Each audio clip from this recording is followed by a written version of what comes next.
Y creer que y poner la vida como que siempre tiene un final feliz, que es un poco el esquema de las películas de Hollywood, que pase lo que pase, se arregla, es un cierto engaño, porque no siempre se arregla, no siempre al final fueron felices y comieron perdices.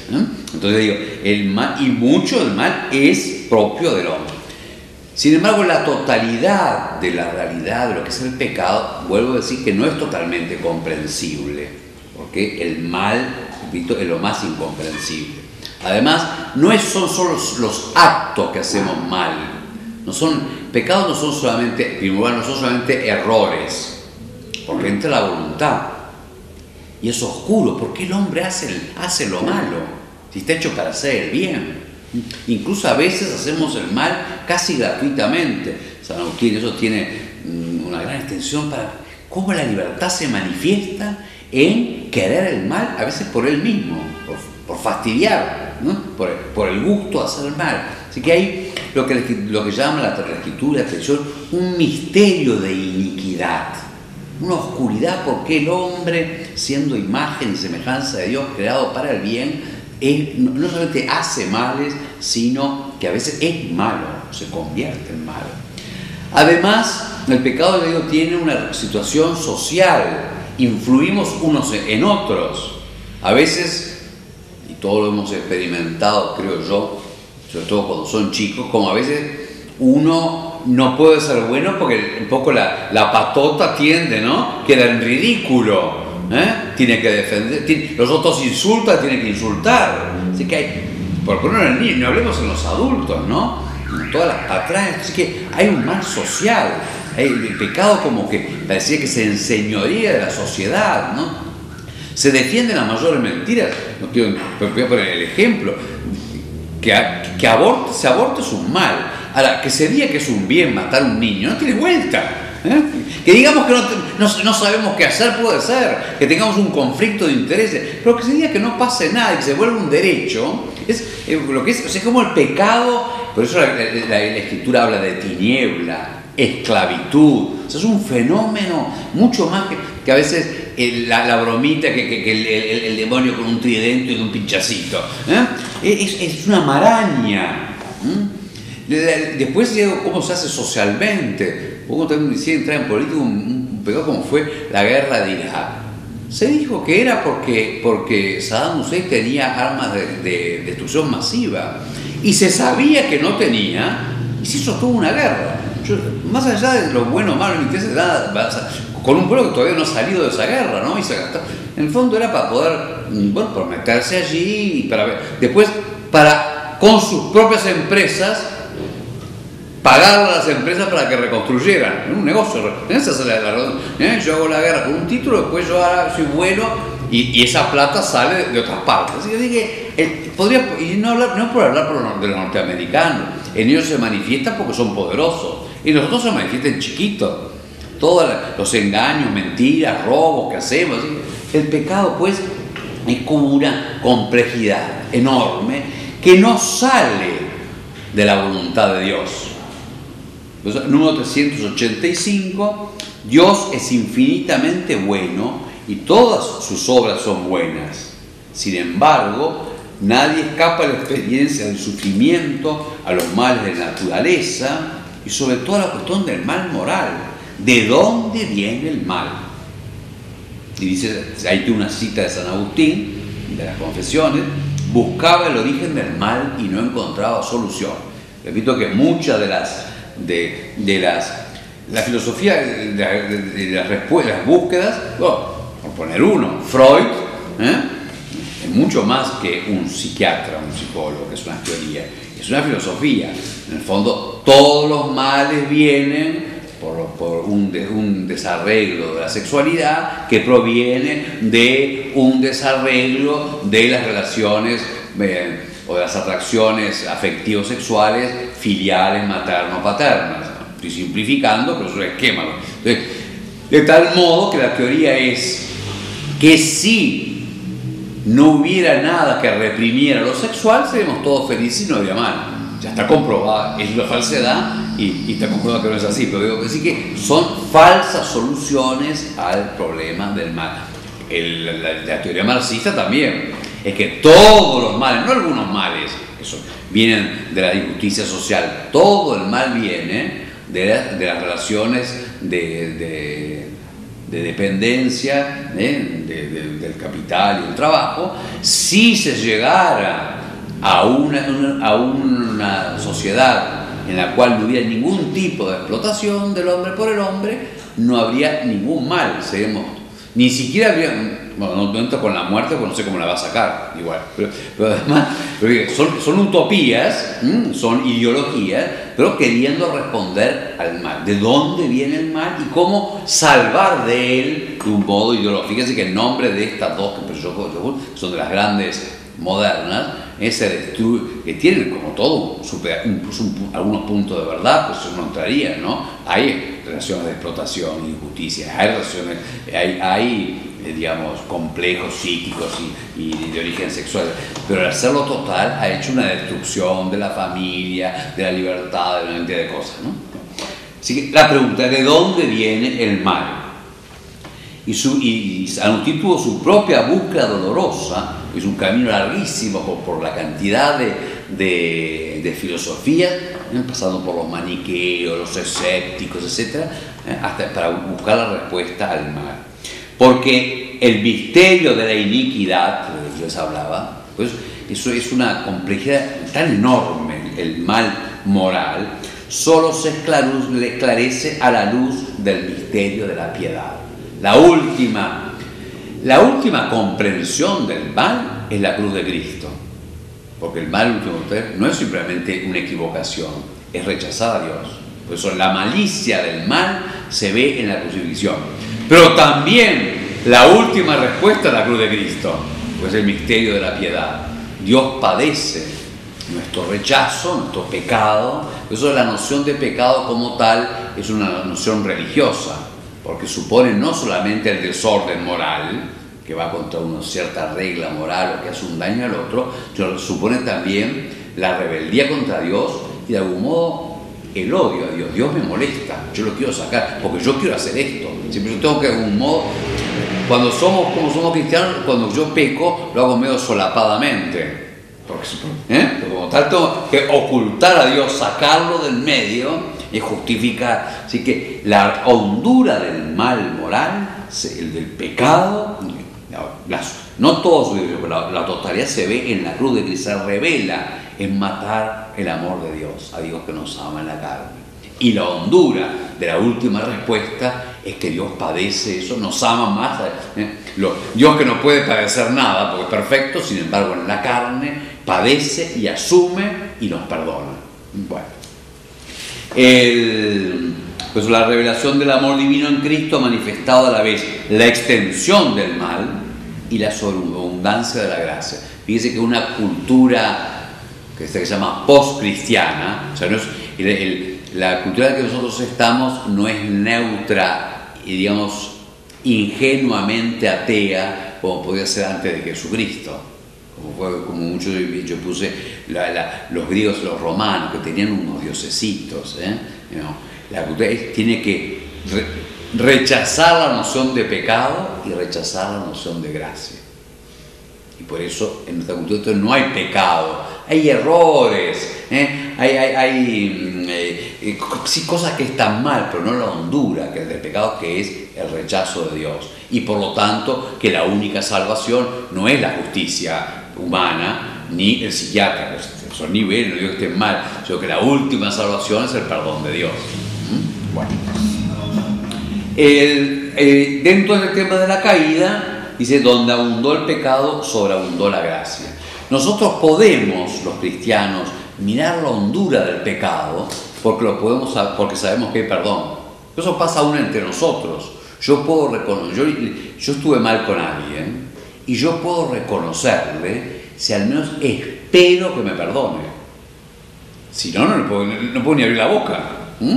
Así que es el perdón del otro, al menos el perdón potencial, el que me permite a mí ver de algún modo mi hondura. Y si no, es desesperante. Tendría que ser un proceso enorme, hay que ver si puedo. Entonces, como el Señor nos perdona, es que yo puedo mirar el pecado y el mal del pecado. Ahora, también un error post-cristiano es, como Dios perdona, banaliza el pecado. No, no es así. Porque Dios perdona en la cruz del crucificado. No es que el Dios perdona así como una especie de amnistía tributaria. Bueno, no les cobramos. No. Es tan serio el perdón de Dios que tanto amó Dios que entregó a su Hijo único. Es tan serio que Cristo me amó y murió por mí. Es tan real. Pero por eso yo tengo la certeza, me puedo animar a mirar lo horrible que es el pecado, que es que yo lo crucifiqué, pero porque lo sé perdonar. Así que solamente a la totalidad de la revelación que Cristo es crucificado, por supuesto resucitado, glorificado por el Espíritu Santo, es que se puede mirar el pecado. Entonces pero con esa evangelio de gracia tenemos que mirar la hondura del pecado, y en eso nosotros los cristianos podemos entrar en la trivialización del pecado que hace esta cultura. No solamente de algunos pecados, entonces en broma, el pecado sexual, sino que del pecado en cuanto tal. En primer lugar, no habla de pecado, habla de errores, problemas sociales, consecuencias sociales, consecuencias psíquicas, pero no del pecado en su acto libre de rechazo de Dios y de rechazo en mí de la imagen de Dios y de rechazo en el otro de la imagen de Dios, que es la hondura del pecado.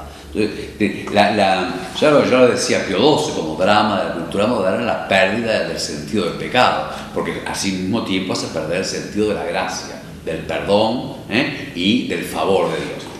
Con esta vamos, la realidad del pecado. Número 386. El pecado está presente en la historia del hombre. Sería vano intentar ignorarlo o dar a esta oscura realidad otros nombres.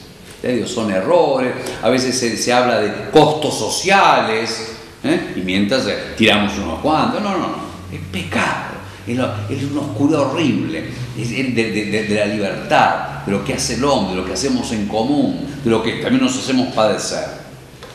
Para intentar comprender lo que es el pecado, es preciso en primer lugar reconocer el vínculo profundo del hombre con Dios.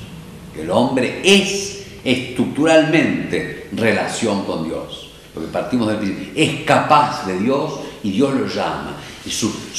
Como tal, desde que existimos somos una relación tendiente a ser colmada por Dios. Y a ser colmada por Dios honrando nosotros a Dios, obedeciéndole, dándole gloria, porque esa es la plenitud del hombre. Y el pecado al contrario, porque fuera de esta relación el mal del pecado no es desenmascarado en su verdadera identidad de rechazo y oposición a Dios, aunque continúe pesando sobre la vida del hombre y sobre la historia. Nuestra cultura es una cultura que enmascara el pecado.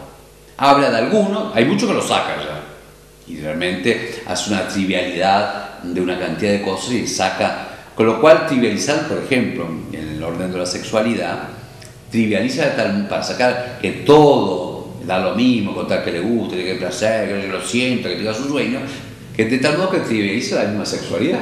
Al final no es nada, no significa nada, es intercambiable como tomarse una bebida o rascarse la oreja, pero no es eso. Entonces, y su relación con el Creador, como don de Dios, como imagen de Dios, como vínculo matrimonial, como procrear en comunión con Dios, no que simplemente que se compre un bebé. Así que el pecado termina desorganizando la mirada de todo. Y digo, estamos en una cultura que enmascara el pecado. Y si la fe y las divinas escrituras y la iglesia denuncia el pecado de sus distintas formas, no es para ser pesimista, si es para anunciar que hay perdón. No es para hacer, estar revolviendo lo feo.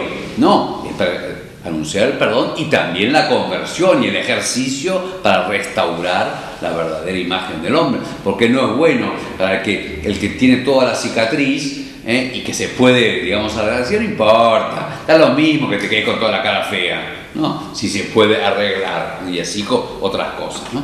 Estamos en una cultura que es engañadora y acusa al anuncio de la iglesia de opio de los pueblos, pero el opio de los pueblos es no anunciarle ni la gracia ni el pecado. Ni su vocación divina, ni el chiquero que es el pecado de este que está llamado a la vocación divina. Ni su filiación divina, ni la hondura del pecado que precisamente rechaza la filiación divina. Así que porque una cosa va con la otra. La realidad del pecado, y más particularmente el pecado de los orígenes, vamos con pecado original, que como me parecía vamos a entrar, solo se esclarece a la luz de la revelación divina. O sea, la totalidad. Nosotros podemos, por eso que la fe es algo más que la moral. Claro, hay un orden moral. La moral ayuda a ver lo que está bien y lo que está mal.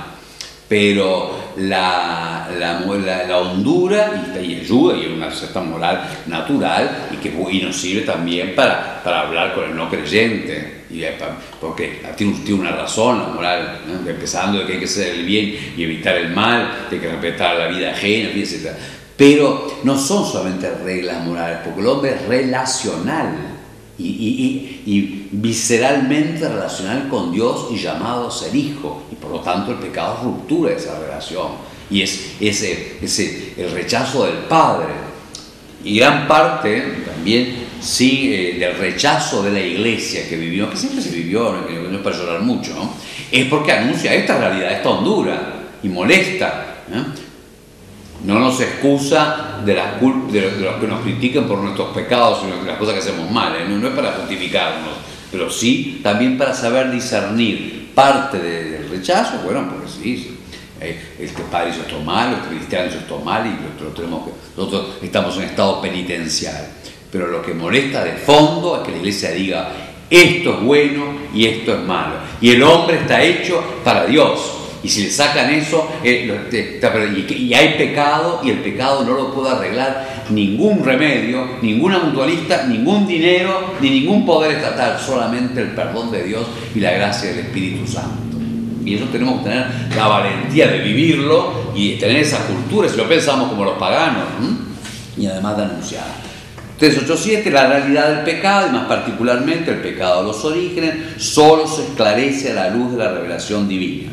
Sin el conocimiento que ésta nos da de Dios, no se puede reconocer claramente el pecado, y se siente la tentación de explicarlo únicamente como un defecto de crecimiento. No, yo no lo sabía, no, todavía no llegué. Eso no es pecado, esos son límites. Pecado entra la voluntad y entra la elección, como una debilidad psíquica, un error, la consecuencia necesaria de una estructura social inadecuada. Y yo puse ejemplo de todo esto. Solo conociendo el designio de Dios sobre el hombre se comprende que el pecado es un abuso de la libertad que Dios da a las personas creadas para que puedan amarlo y amarse mutuamente. Yo digo, el freudismo radical va a decir que la misma religión es solo una proyección del trauma con la relación sexual, con la relación paterna. Y el marxismo radical va a decir que es opio de los pueblos, una proyección de la relación de dependencia laboral, porque es la única aplicación que tiene de la totalidad. Y por eso se opone tanto. El pecado original, una verdad esencial. Sí, los seres libres han sido creados por Dios buenos, el origen del mal del pecado está en la libertad creada. No. Y no es solamente un límite, sino que es por una opción de la libertad, que es lo que llamamos pecado original. Con el desarrollo de la revelación se va iluminando también la realidad del pecado. Aunque el pueblo de Dios del Antiguo Testamento conocía de alguna manera la condición humana a la luz de la historia de la caída narrada en el Génesis, o sea que ya todo el Antiguo Testamento muestra cómo el hombre de algún modo nace bajo el influjo del pecado, no nace simplemente como imagen de Dios, y en una sociedad marcada por el pecado y aún en una debilidad radical. No podía, sin embargo, el Antiguo Testamento alcanzar el significado último de esta historia, que solo se manifiesta a la luz de la muerte y la resurrección de Jesucristo, que cita Romanos 5. Creados en el primer Adán y todos partícipes, así vamos a seguir el pecado original, y recreados en el nuevo Adán, Jesucristo. Es preciso conocer a Cristo como fuente de la gracia para conocer a Adán como fuente del pecado. La revelación de la totalidad de la historia a la luz de la muerte de Cristo, que es el pecado que toma todos los pecados, y que es la fuente de gracia que libera de todos los pecados y abre la vida eterna, hace ver que toda la historia estaba bajo el pecado y que también toda la historia está bajo la gracia, porque no son paralelos. Donde abundó el pecado, sobreabundó la gracia, así que se ve siempre desde la gracia, ¿no? Es preciso conocer a Cristo como fuente de la gracia para conocer a Adán como fuente del pecado. El Espíritu Paráclito, eso dice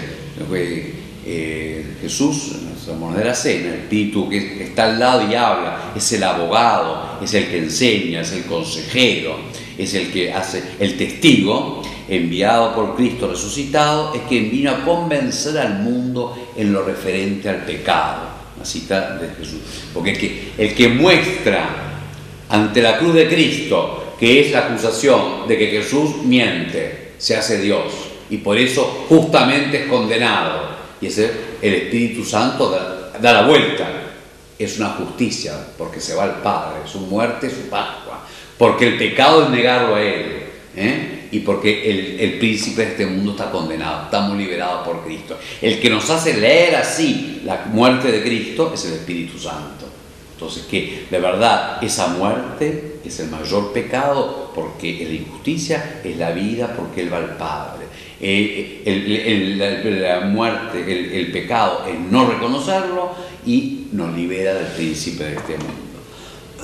La doctrina del 389, la doctrina del pecado original, es, por así decirlo, el reverso del Evangelio.